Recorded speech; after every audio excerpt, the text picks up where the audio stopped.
Yeah. Oh, you can say that again. No.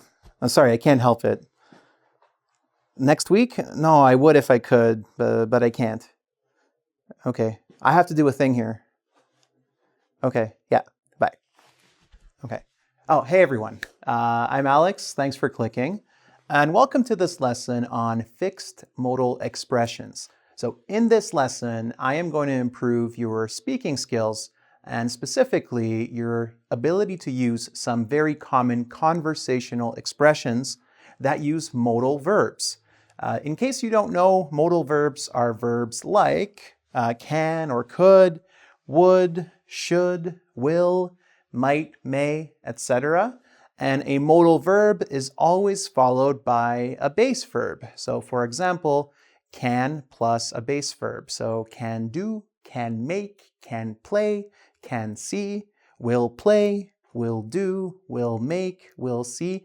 It doesn't matter what the subject is, all right? So for example, I can play, you can play, he can play, she can play, etc. For a deeper understanding of modal verbs and their rules, we have tons of videos on engVid for you to check out. For this video though, I'm just going to give you a whole bunch of different fixed expressions that are fixed, meaning that you cannot change the order of the words and that they are very commonly used in conversations. So I've divided them into, expressions with can, with would, with should, and with will. Obviously, there are tons more than this, but these will get you started. So can, you can say that again. And when you use this expression, it means that, you want a person to repeat what they said because you strongly agree with them. So if your friend says, this is impossible, it's impossible, yeah, you can say that again. If you really think and agree with the person that whatever they're talking about really is impossible. If I say, he really, really, really needs to get a new job. Yeah, you can say that again because I know he's very stressed or something like that. Okay, next, I can't help it or I couldn't help it. For this one, you can use different subjects. He can't help it, she can't help it, they can't help it. This means they have no control. They have an impulse, an instinct, a habit of doing something. So if you are laughing at your friend and your friend thinks you shouldn't be laughing, it's a bad situation to laugh, but you can't stop laughing. You say, I'm sorry. No, I can't help it. It's really funny. Okay, and your friend's like, hey, why are you laughing at me?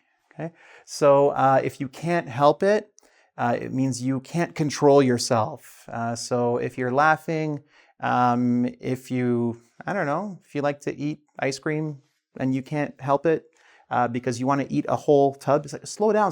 I can't help it. It's so good. Okay, next, I can't or I couldn't in the past believe it. Obviously, I think you guys know what this means, right? And you probably use this in your life already as an English speaker. I can't believe it, similar to I don't believe it, or I couldn't believe it. It means that you don't believe what the person is saying, or you don't believe what you are seeing in front of you. So if you can't believe it, you think that there is no way that this is true or this is real. I could use a break. This can be used with other subjects too. So if you have a friend, for example, who is very busy all the time or who has a stressful life, maybe they're constantly working or they're constantly with their family, or something else takes up a lot of their time, and you look at that person, at your friend, and say, he could use a break or she could use a break. This means that they should go on vacation or they deserve to have a break. They deserve to, have some free time to relax and to recharge their batteries, basically. Not like real batteries, that's an idiomatic expression, but, get their energy back to rest and relax. Okay, so just for pronunciation, now that I've explained them, repeat these expressions after me. You can say that again. I can't help it. I can't believe it. I could use a break. Good. Next, we have would. So first expression, I would if I could, but I can't. The reason I put but I can't in parentheses is because this expression is usually used in two ways. One, some people just say, I would if I could. And if you want to say something more complete, I would if I could, but I can't. Okay? So this means you want to do something. Let's say that your friend invites you out to see a movie. And you want to see the movie, but you can't see the movie because A, maybe you don't have enough money, or B, maybe you have an important test tomorrow, or C, you have other plans already. So you tell your friend, I want to see the movie, but I can't see the movie. So I would if I could, but I can't. So here you're using the second conditional, something that is not real because you're not going to see the movie, so it's not a real situation for you. So I would go if I could go, but I can't go. All right? Next, I wouldn't do that if I were you. So this also goes with the second conditional. I wouldn't do that if I were you. I am not you. It is impossible for me to inhabit your body and your brain. Okay? But if I were you, I wouldn't do that. Okay?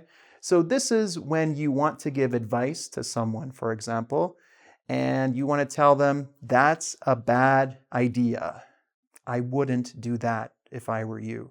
So he says, I'm thinking about quitting my job today. Like, don't you have a family? Yeah, they'll understand. Bad idea. Bad idea.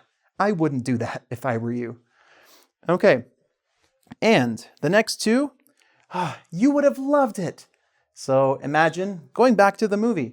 You saw a movie and you wish your friend had gone to the movie with you. Say, oh, the movie was so great. You would have loved it. You weren't at the movie with me, but if you had gone to the movie, I'm using the third conditional here, you would have loved it. So this is third conditional. You would have loved it. And finally, you would have died. Now, this doesn't mean officially, literally, you would have died. Usually when you say you would have died, you mean that you would have laughed so much. You would have died, or you would have died laughing. So you saw something very funny at the theater, or you noticed something or saw something in the street that really made you laugh or was entertaining for you, and you tell your friend, oh, you would have died if you had seen that. Okay? And again, for a review of conditionals, to make sure you know what's happening here grammatically, check out any number of the engVid videos on second conditional and third conditional, okay? I'm expecting that you already have some familiarity here. So before we continue, once more, pronunciation, ready to listen and repeat? Yeah? Okay, so first one, I would if I could. Okay, and let's say the second part, but I can't.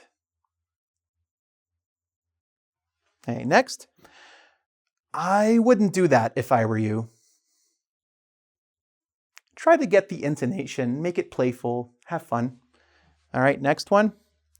You would have loved it. And finally, you would have died. Laughing. If you said laughing, good for you. I just thought it was funny to make you say one word like that. Okay, next, should. So, first one, you shouldn't have. This is when someone does something nice for you and you want to say thank you, but it wasn't necessary, okay? Like you think, oh, you got me like $100 for my birthday. Oh, that's a really big gift. I wasn't expecting it. You shouldn't have. It wasn't necessary, okay? So when someone does something nice for you, gives something to you, and you want to say thank you, but you want to express that, whoa, it's a lot. Okay, I don't deserve this. It's not necessary. You can say, oh, you shouldn't have. Okay? And next, you should have told me, or you should have told someone. If you are mad at your friend or someone in your family because they didn't tell you something that you think is important information, you could say, why didn't you tell me? You should have told me. Okay? You should have told me. Or your friend is in trouble and their situation gets worse and worse and worse, and they don't tell anyone about their situation until something really bad happens. You could say, oh, you didn't tell anyone. You should have told someone. Okay? All right. And finally, oh, you should have been there. So if you went on a vacation or you had a really good night with your friends or your family, and you're talking to another friend who wasn't at the party, wasn't at vacation, on vacation. I say on vacation. Most people say on vacation. And you want to tell your friend, I wish you had been there. Oh, you should have been there. Okay? You should have been there. You would have loved it, right? You should have been there. You would have loved it. All right, finally, will. I erased it with my jacket. Sorry. Number 1, very easy. I will let you know. Next, I'll go through these quickly because they're pretty simple. I'll call you back. Call you back. Next, I'll be there. You're making a promise. And the last one is the one I'll explain after. He'll never go for it.